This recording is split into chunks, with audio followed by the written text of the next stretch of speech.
इतिहास का है, कपिल मुनि का मंदिर है। हाँ। ये परंपरा का है, आज का नहीं है।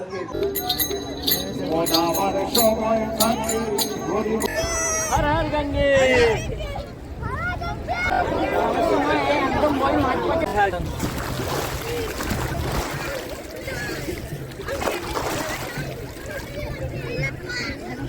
কোথায় আছে সব তীর্থ বারবার, গঙ্গাসাগর একবার। কিন্তু কেন, কী এমন জাদু আছে এই সঙ্গমে, যা যুগে যুগে কোটি কোটি মানুষকে এখানে টেনে আনে? আজ আমি দাঁড়িয়ে আছি ভারতের সেই শেষ প্রান্তে, যেখানে মা গঙ্গা মিশেছে সাগরে। আজ আপনাদের দেখাবো এক অন্য গঙ্গাসাগরকে। চলুন এই পুণ্য যাত্রার সাক্ষী হই। হাই, হ্যালো বন্ধুরা, তোমরা কেমন আছো? হলদিয়া থেকে যাব সাগর। সাগর যাওয়া যায় বিভিন্ন রকমভাবে। ডায়মন্ড হয়ে যাওয়া যায়, শিয়ালদা হয়ে যাওয়া যায়। আর আজকে আমি যাব হলদিয়া থেকে। আর প্রত্যেক ভিডিও নেই, আজকের ভিডিওটা শুরু করব আমার শহর হলদিয়া থেকে। আর আমার পিছনে যে এই যে ট্রলার দাঁড়িয়ে রয়েছে, এই ট্রলারে হয়ে আজকে যাব সাগর। আর ওদিকে রয়েছে খেয়া, যেটা হচ্ছে নন্দীগ্রাম যায়, কেঁদিয়ামারির খেয়া দাঁড়িয়ে রয়েছে। মাত্র 110 টাকার বিনিময়ে আজকের যাব সাগরে। কিভাবে যাচ্ছি, কোথায় থাকছি, আর কিভাবে কপিল মুনি আশ্রম দর্শন করছি, কালকে সাগরে কিভাবে স্নান করছি, সমস্ত কিছু পুঙ্খানুপুঙ্খ তথ্য নিয়ে থাকছে আজকের আমার এই ভিডিও। টাউনশিপের এই ফেরিঘাট থেকে যাওয়ার জন্য আগে থেকে কিন্তু কোনো টিকিট কাটা হয় না। যখন যাবেন ঠিক তার 5 মিনিট 10 মিনিট আগে থেকে এই সামনেই একজন দাদা থাকে, উনি এখান থেকে টিকিট দেয়। আর টিকিট মূল্য 110 টাকা। আমি একটা নিয়ে নিচ্ছি। একটা কচুবেড়িয়া 5 নম্বর ঘাটে এই ফেরিটা পৌঁছবে। আর এখানে নাম্বার দেওয়া রয়েছে, যদি আপনাদের কোনো জিজ্ঞাসা থাকে এই নাম্বারে ফোন করে নিতে পারেন। আর টিকিটটা দিতে হবে এখানে দাদাকে দিয়ে। এই বাস ধরে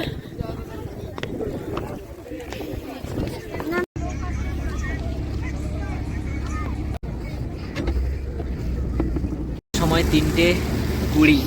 আর হলদিয়া থেকে আজকে 10 মিনিট লেটে কচুবেড়িয়া যাওয়ার জন্য যে ট্রলার সেটা ছাড়বো। আর এদিকে সারিবদ্ধভাবে আরও অনেক জাহাজ রয়েছে।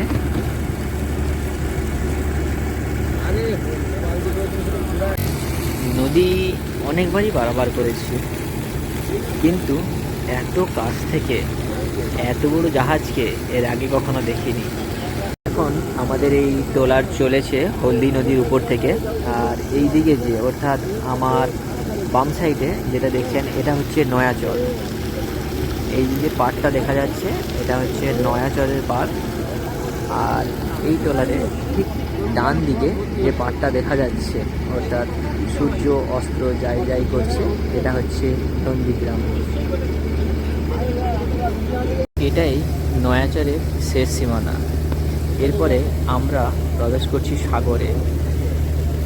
ঠিক এই যে নয়াচর শেষ হচ্ছে, এই নয়াচর বরাবর বাম দিকে পড়ছে গঙ্গাসাগর।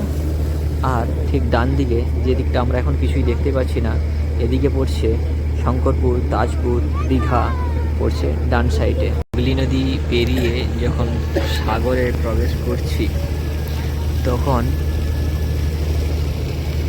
যেদিকে দেখছি শুধু সাদা আর সাদা। যেদিকে দেখছি সেদিকেই শুধু জলরাশি ছাড়া আর কিছুই নেই। আর সূর্য আস্তে আস্তে অস্ত যাচ্ছে। এখন সময় 5:05। 2 ঘন্টারও কম সময়ে আমরা এখন এসে পৌঁছেছি সাগরের কচুবেড়িয়া 5 নম্বর ফেরিঘাট। এটা হচ্ছে কচুবেড়িয়ার 5 নম্বর ফেরিঘাট। শেষমেশ 1 ঘন্টা 50 মিনিটে ট্রলার এসে পৌঁছেছে কচুবেড়িয়া 5 নম্বর ফেরিঘাটে। মানুষ কিভাবে হুড়োহুড়ি করে নামছে শুধু একবার দেখো। সকাল 9টার সময় কচুবেড়িয়ার 5 নম্বর ঘাট থেকে এই ট্রলার ছেড়ে যায় হলদিয়ার উদ্দেশ্যে। আর রবিবার করে কিন্তু বন্ধ থাকে। ভেতরে এরকম কেবিন রয়েছে, এই কেবিনেও চাইলে আপনারা বসতে পারেন। এখন 5 নম্বর ফেরিঘাট থেকে নেমে এই ম্যাজিক বা অটো কি ধরা যায় দেখবো। উঠে গেছে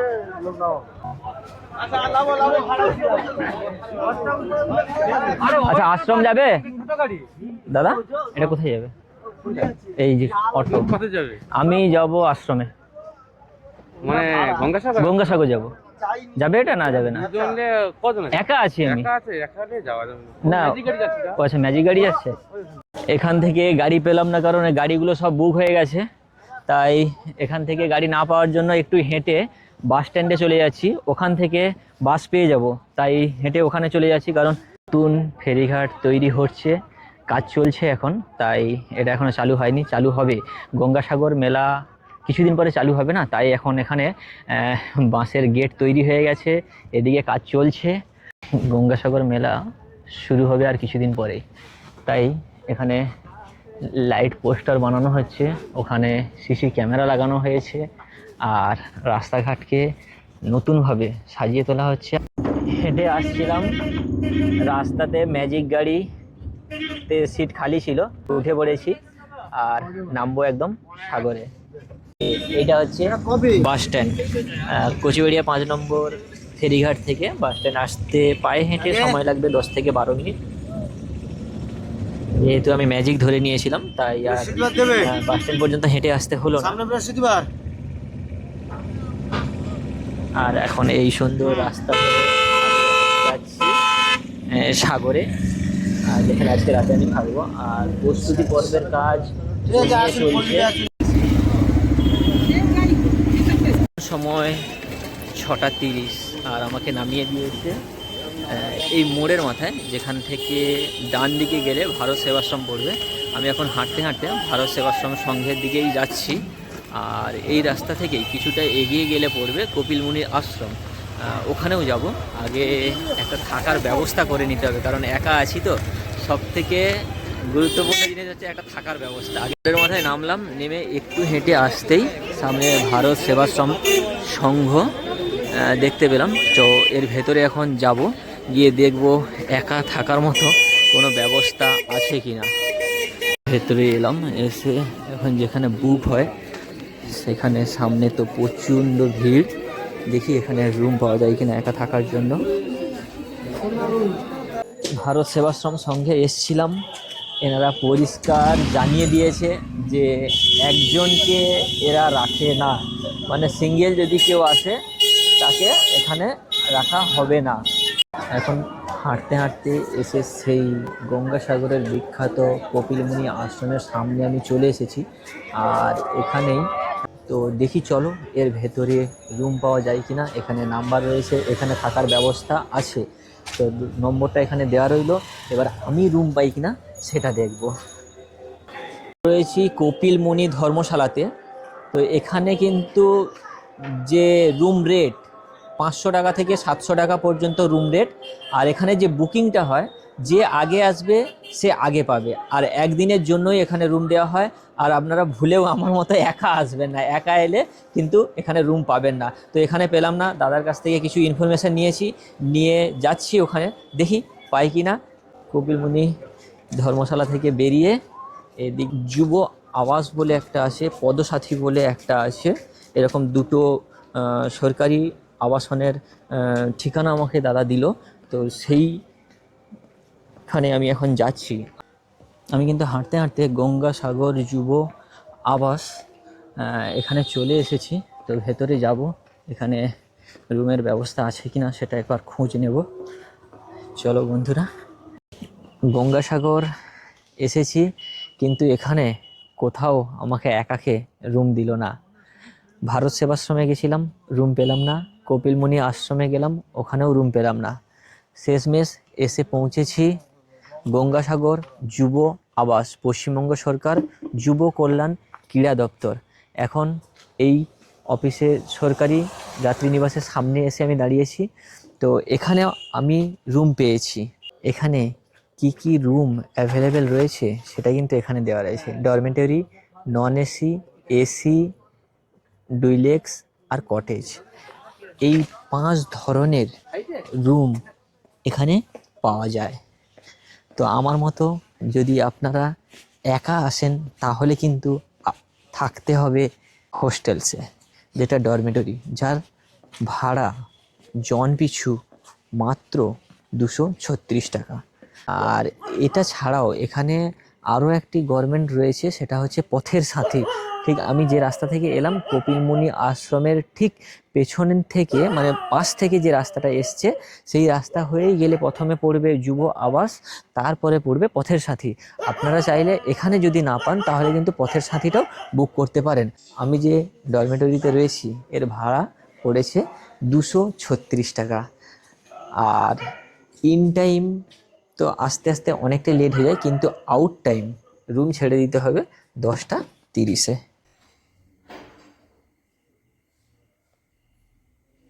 এখন সময় 8টা 30, আর যাচ্ছি এখন ডিনারের জন্য। কোথায় ভালো ডিনার পাওয়া যায় সেটারই খুঁজে এখন চলেছি। এই রাস্তা দিয়ে গেলেই সামনে আশ্রম পড়বে, আর আশ্রমের ঠিক বাম সাইডেই রয়েছে ফুড কোর্ট। তো এখানে এখন যাব, এখানে কি খাবার পাওয়া যায় সেটা দেখব।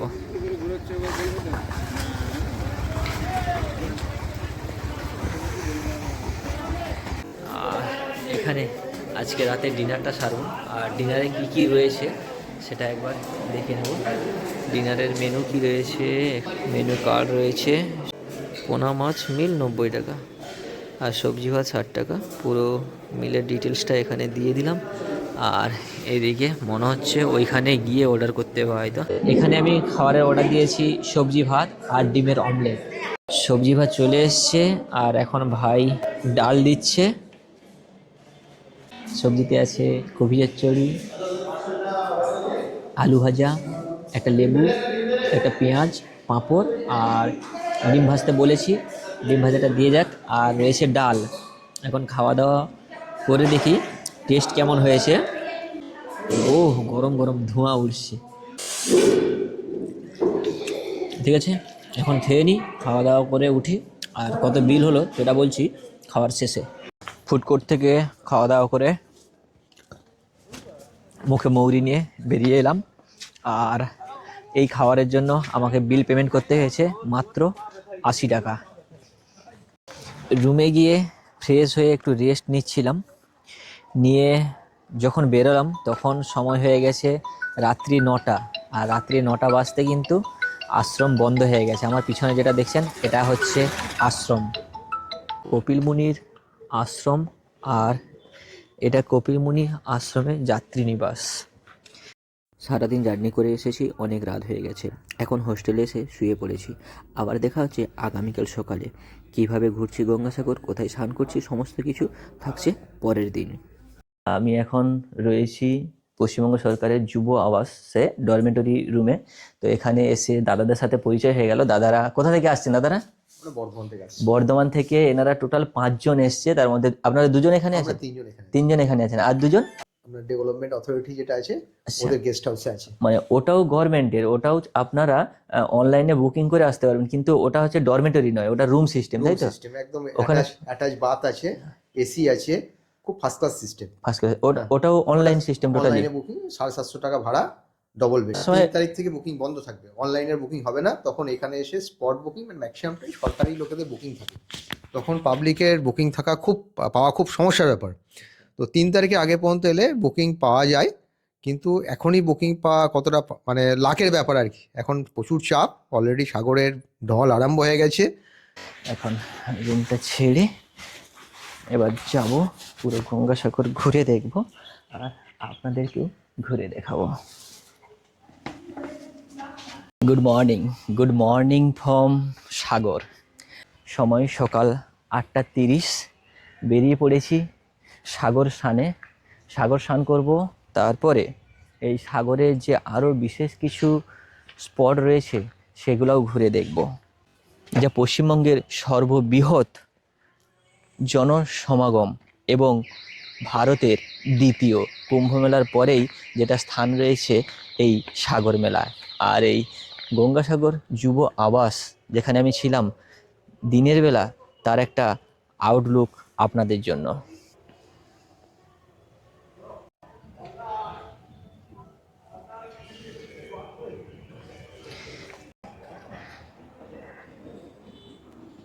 সকাল হতেই আশ্রমের দুই ধারে বহু দোকান বসে গেছে। এই কপিলমুনি আশ্রমের ঠিক পাশেই রয়েছে পবিত্র কপিলমুনি সরোবর। এখানে রয়েছে মা গঙ্গার একটি সুন্দর মূর্তি।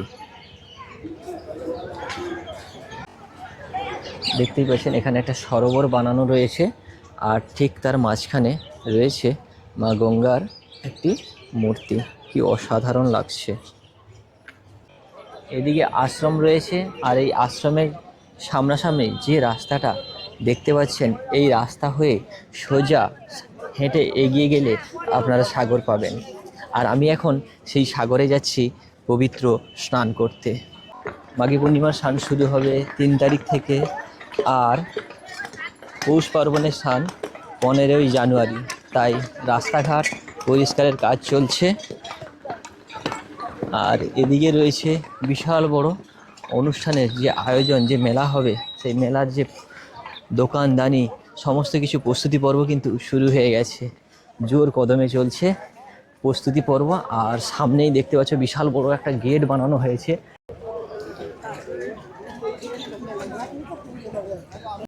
হাঁটতে হাঁটতে কিন্তু আমি একদম সেই গঙ্গাসাগরের সামনে এসে পৌঁছে গেছি। অসাধারণ একটা পরিবেশ। আর এই সামনেটা কিন্তু একটু বালি আছে, এটাও হয়তো আপনারা যখন আসবেন তখন ব্লগ বসে যাবে। আর চারিদিকের পরিবেশটা অসাধারণ। শুধু এখানে কিন্তু আমি একা নয়, বহু মানুষ এসছে আজকের এই গঙ্গাসাগর স্নান করতে। আজ ডিসেম্বরের 28 তারিখ, আর সাগর মেলায় মানুষের ভিড় দেখো। এখন সময় সকাল 9টা।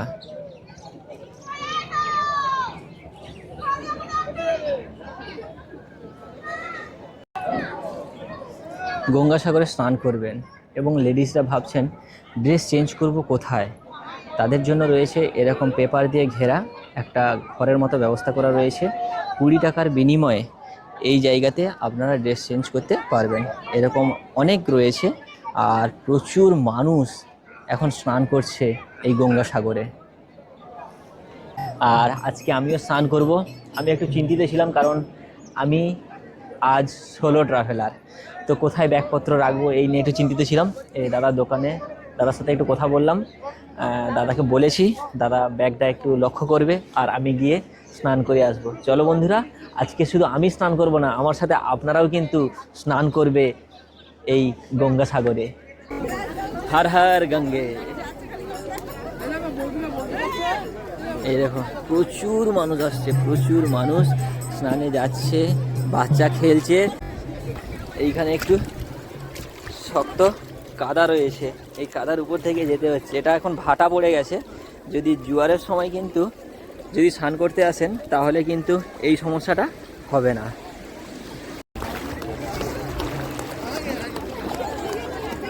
খুব সুন্দর লাগছে। শুধু আমি নয়, আমার মতো বহু মানুষ আজ এই পবিত্র স্নান করছে। এই দেখো, हर हर गंगे। कहाँ से आ रहे हो? अयोध्या से सर। अयोध्या, राम जन्मभूमि। हर हर महादेव, जय श्री राम। हर हर गंगे, हर हर गंगे।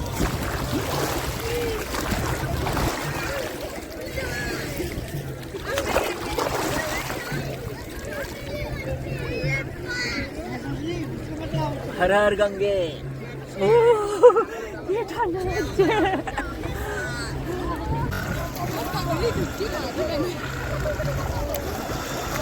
মোটামুটি একটা ঠান্ডা আছে, আপনারাও আসতে পারেন, কোনো সমস্যা নেই। আর খুব মজা করলাম এখানে। একটা অযোধ্যা থেকে একটা ফ্যামিলি এসেছিল, ওনাদের সাথে পরিচয় হলো, খুব ভালো লাগলো।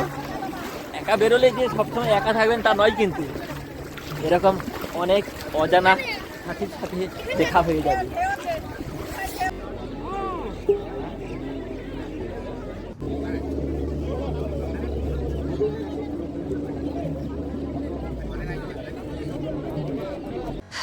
গঙ্গাসাগর স্নান করে রাস্তার উপরে চলে এসেছি। আর আস্তে আস্তে এখানে একটা জিনিস দেখতে পেলাম, সামনে যে মকর সংক্রান্তি যে স্নান আছে, পূর্ণ স্নান, প্রচুর জনসমাগম হয় এই স্থানে। তো এখানে কিছু টেন্ট বানানো হয়েছে, এটা সরকারি টেন্ট সম্ভবত, কারণ এখানটায় এসি টেসি লাগানো হচ্ছে। আর এই দিকে দেখুন, এগুলো দেখুন, এগুলো যেগুলো হচ্ছে এগুলো সব থাকার জন্য ঘর বানানো হচ্ছে হোগলা দিয়ে। আর বিশাল আয়োজনের ব্যাপার। এই দেখুন, এগুলো সব এখন প্রস্তুতি পর্ব চলছে। সামনের দিকে দেখুন, এগুলো কিন্তু এখন চলছে, কাজ চলছে, কারণ আর বেশি দিন বাকি নেই। আজকে 28শে ডিসেম্বর, আর মাত্র 16-17 দিন বাকি। তার মধ্যেই সমস্ত কাজ কিন্তু কমপ্লিট করতে হবে। জোর কদমে প্রচুর শ্রমিক লাগানো হয়েছে, জোর কদমে কাজ চলছে এখন। সাগরে যে মেলা বসে, সেই মেলার বিশাল প্রাঙ্গণটা কোথায় সেটা তো জানতে হবে। সেটা হচ্ছে এই আশ্রমের ঠিক সামনেই। এই আশ্রম থেকে যখন আসবেন, আসার ঠিক ডান দিকেই পড়বে এই প্রাঙ্গণ। চলুন ভেতরটা একবার দেখে নিই প্রস্তুতি কেমন চলছে। এটা হচ্ছে এই যে পৌষ সংক্রান্তিতে যে সাগরে মেলা বসবে, সেই মেলার বড় বাজার। এখানে পাওয়া যাবে জামা কাপড়, ব্ল্যাঙ্কেট, চীনামাটির জিনিস, সমস্ত কিছু জিনিস এখানে পাওয়া যাবে। এটাই হচ্ছে সেই গঙ্গাসাগরের মেলার প্রাঙ্গণ তৈরি হচ্ছে। এই কপিলমুনি আশ্রমের পাশেই রয়েছে এখানে একটা দুটো আর ওইদিকে একটা, 3টে স্টল রয়েছে। এখানে এই পুজো দেওয়ার সমস্ত সামগ্রী এখানে পাওয়া যায়। আর এই স্টলে সুন্দর কিছু মূর্তি বানানো রয়েছে। এখানে রয়েছে ঋষির মূর্তি, আর সামনে রয়েছে সেই সাগর মন্থনের মহাদেবের সেই মূর্তি। তো এখন আমি যাব এই স্টলের ভেতরে, এখান থেকে পুজো সামগ্রী কিছু কিনবো, কিনে তারপরে আশ্রমে পুজো দেব। চলুন ভেতরে প্রবেশ করি, আর এখানে পুজো সামগ্রীতে কী দাম রয়েছে সেটাও জেনে নেওয়া যাক।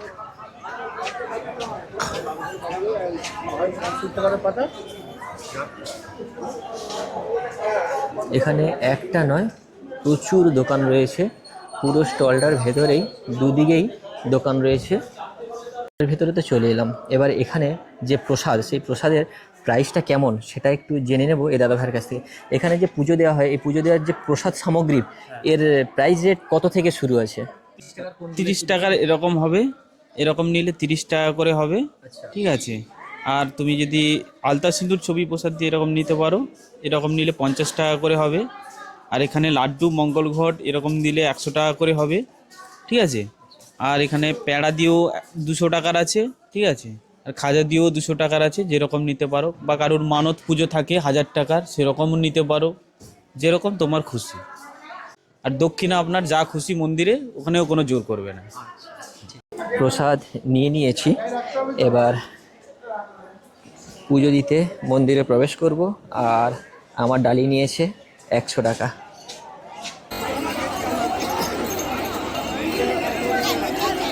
মন্দিরের সামনে চলে এসেছি, পুজো দিতে যাব। পুজো দিতে শুধু আমি নয়, আমার সাথে আপনারা সকলে যাবেন এই পুজো দিতে। চলুন একসাথে তাহলে যাই কপিলমুনি আশ্রমে পুজো দেওয়ার জন্য।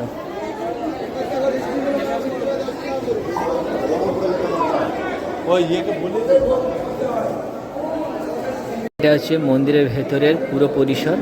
এখন এখানে পুজো দেব, আর কপিলমুনি আশ্রম আর কপিলমুনি বাবার দর্শন করব। ইনি সেই বিখ্যাত কপিলমুনি বাবা।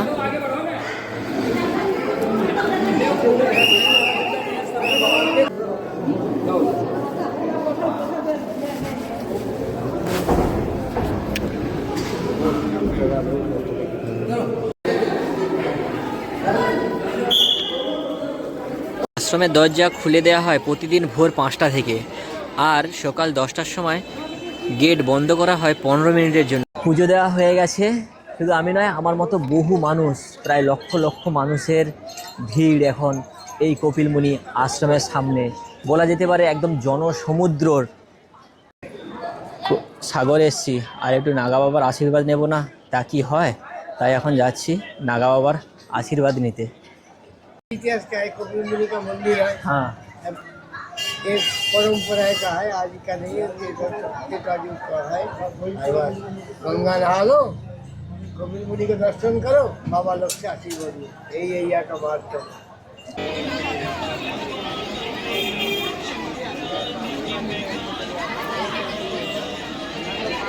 हर हर महादेव। जय सनातन, जागते रहो सनातन। जय बागेश्वर धाम की जय।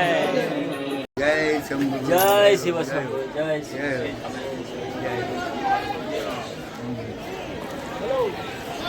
আশ্রমের সামনেই এখানে বহু হোটেল এবং রেস্টুরেন্ট রয়েছে, আর এখানে সকাল সকাল গরম গরম পেটাই পরোটা পাওয়া যাচ্ছে। পরোটা খেয়ে নেব। পরোটা শ কত করে? 150 গ্রাম 30 টাকা। 150 গ্রামের পরিমাণটা কতটা হয় একবার দেখি, আর খেয়ে টেস্ট করে দেখি কেমন লেগেছে। আর এখানে খেতে বসেই কিন্তু এখান থেকেও আশ্রম দেখা যায়। আশ্রম দর্শন করে বাবাদের আশীর্বাদ নিয়ে এখন ফিরছি বাড়ির পথে। আগামীকাল এসেছিলাম হলদিয়া থেকে ডাইরেক্ট ট্রলার ধরে, আজকে যাব অন্য রাস্তা হয়ে। আপনারা এসেছেন মানে এই সাগর আসার জন্য কিন্তু একটা রাস্তা নেই, আসার জন্য বহু রুট রয়েছে। একটা দেখিয়েছি, আর একটা দেখাবো, যেভাবে আমি আজকের বাড়ি ফিরবো। মোড়, এই 3 রাস্তার মোড় থেকেই আমি আবার ম্যাজিক পেয়ে গেলাম, তাই ম্যাজিকে উঠে গেছি।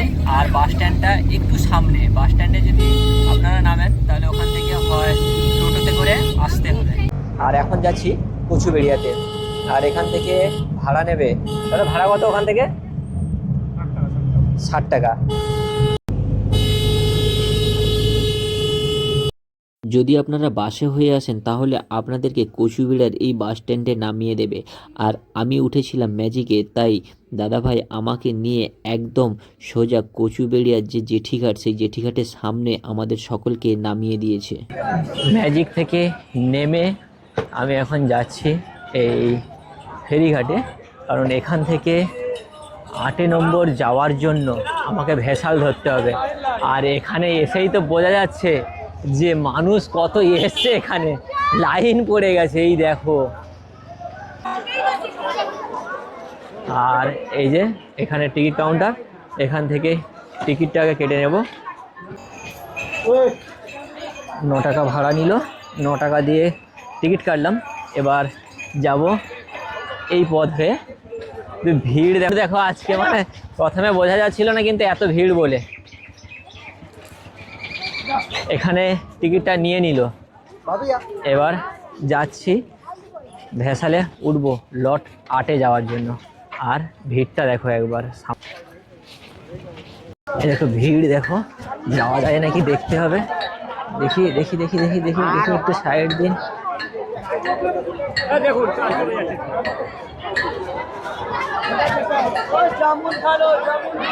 যাও, উঠে পড়েছি, কারণ ছিল না, কারণ প্রচুর মানুষ, পুরো ভিড় হয়ে গেছে, প্রচুর ভিড়। এটা ছেড়ে দিচ্ছে এই মুহূর্তে।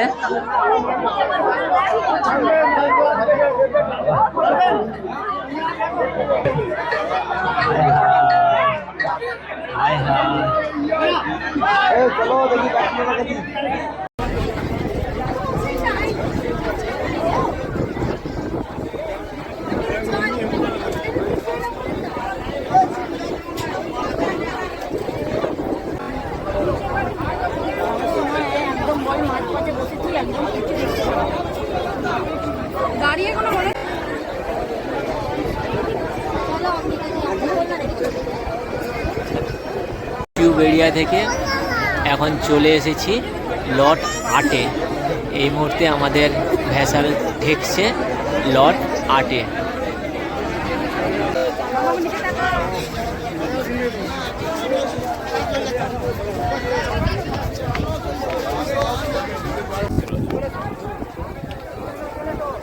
জেঠিঘাটে আমাদের ভেসেল দাঁড়িয়েছে। এখন এখান থেকে বাইরের দিকে যাচ্ছি। আপনারা যদি শিয়ালদা থেকে আসেন তাহলে আপনাদের কিন্তু যে কাকদ্বীপ স্টেশন বা বাস স্ট্যান্ডে নেমে আপনাদেরকে আসতে হবে এই লট 8-এ। এই লট 8-এ এখান থেকে টিকিট কেটে আপনারা যেতে পারবেন কচুবেড়িয়া। এখান থেকে ভ্যাসেল ধরতে হবে, ধরে আপনাদেরকে যেতে হবে কচুবেড়িয়া। আর এই যে টিকিট কাউন্টার, টিকিট মূল্য 9 টাকা। আর এখানে এই লর্ড আর্টের টাইম টেবিলটা দিয়ে দিলাম, আপনাদের কাজে লাগবে। হাঁটতে হাঁটতে এখন অটো বা টোটো স্ট্যান্ডের দিকে আমি যাচ্ছি, কারণ আমি বাস ধরবো, বাস ধরে যাব ডায়মন্ড হারবার। তাই আমাকে বাস স্ট্যান্ডে যাওয়ার জন্য কি ব্যবস্থা রয়েছে সেটা আমাকে একটু জেনে নিতে হবে। আর এটা হচ্ছে টোটো স্ট্যান্ড। যদি স্টেশন যান, স্টেশন যাওয়ার জন্য এখান থেকে টোটো পেয়ে যাবেন আপনারা। আর তো স্টেশন থেকেও টোটোগুলো এখান পর্যন্ত আসে, তারপরে এই রাস্তা হয়ে আপনাদের যেতে হবে লর্ড আর্ট জেটি ঘাটে। এলাম, এসে বাম দিকে বেঁকে আমি হাঁটতে হাঁটতে সামনের দিকে যাচ্ছি, কারণ স্টেশনে যাওয়ার জন্য আপনারা এখান থেকে সমস্ত টোটো পেয়ে যাবেন। আর টোটো ভাড়া নেয় মাথা পিছু 20 টাকা করে। এই মোড়ের মাথায় বেরিয়ে এখান থেকে টোটো নিয়ে নিলাম, নিয়ে যাচ্ছি এখন নতুন রাস্তার মোড়। আটেও এখানেও রয়েছে ভারত সেবাশ্রম সংঘ। লর্ড আর্ট থেকে টোটোওয়ালা আমাদের এখন নিয়ে এসে নামিয়ে দিয়েছে নতুন রাস্তার মোড়ে। এখান থেকেই আপনারা পেয়ে যাবেন ধর্মতলা, কলকাতা কিংবা ডায়মন্ড যাওয়ার সরাসরি বাস। লর্ড আর্ট থেকে নতুন রাস্তা মোড় পর্যন্ত টোটোওয়ালা ভাড়া নিয়েছে 15 টাকা। সময় লেগেছে মাত্র 15 মিনিট। এখান থেকে এখন সময় হয়েছে 1:10। আর এই নতুন রাস্তা মোড় থেকে ডায়মন্ড হারবার যেতে কত সময় লাগে আর ভাড়া কত নেয় সেটাও জানাচ্ছি। 2:45।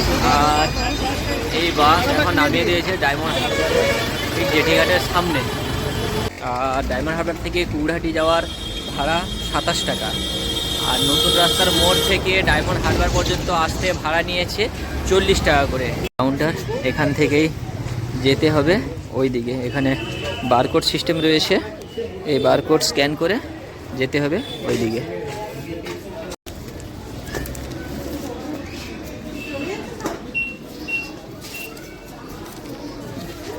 এখন বারকোড সিস্টেম হয়ে গেছে।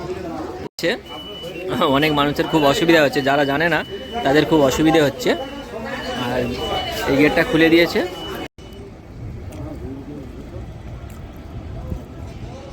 হারবার ফেরিঘাট থেকে এখন ভ্যাসেলে উঠে পড়েছি। আর উঠে একদম সামনে এখানে বসবো। সময় 3:15। আর ডায়মন্ড হারবার থেকে ভ্যাসেল ছেড়ে দিয়েছে কুকড়াহাটির উদ্দেশ্যে। মাত্র 47 মিনিটে ডায়মন্ড হারবার থেকে আমাদের ভ্যাসেল পৌঁছে গেল কুকড়াহাটি জেটি ঘাটে। পৌঁছে গিয়েও আবার হুড়োহুড়ি ঠেলাঠেলি করে মানুষজন লাভা শুরু করছে। 50 মিনিট সময় লেগেছে ডায়মন্ড হারবার থেকে ভ্যাসেলে করে কুকড়াহাটি আসতে। এখান থেকে এবার বাস ধরবো। হলদিয়া কুকড়াহাটি বাস দাঁড়িয়ে রয়েছে। বাসে তো একটা সিট নেই, যাও চারিদিকে বসে 5:15। আর কুকড়াহাটি থেকে বাস ছেড়ে দিয়েছে হলদিয়ার উদ্দেশ্যে। বাস যায় পুরো টাউনশিপ পর্যন্ত। আর আমি নামবো দুর্গাচকে।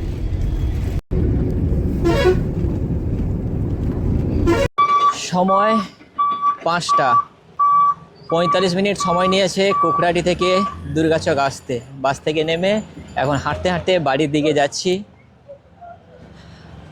আজকের ভিডিওটা এখানেই শেষ করছি। আপনাদেরকে দেখালাম হলদিয়া থেকে কিভাবে জলপথে গঙ্গাসাগর যাওয়া যায়, আর স্থলপথ অর্থাৎ সেকেন্ড রুট কাকদ্বীপ বা নতুন রাস্তার মোড় হয়ে কিভাবে আপনারা যেতে পারেন এবং বাড়ি ফিরতে পারেন। দুটো রুট দেখালাম। যদি ভিডিওটা ভালো লেগে থাকে তাহলে একটা লাইক, বন্ধুদের সাথে শেয়ার এবং কমেন্ট করবেন। আর আমার এই ছোট্ট পরিবারের সাথে যুক্ত হতে চ্যানেলটাকে সাবস্ক্রাইব করে রাখুন। ততক্ষণ ভালো থাকুন, সুস্থ থাকুন। দেখা হচ্ছে আবার পরের ভিডিওতে।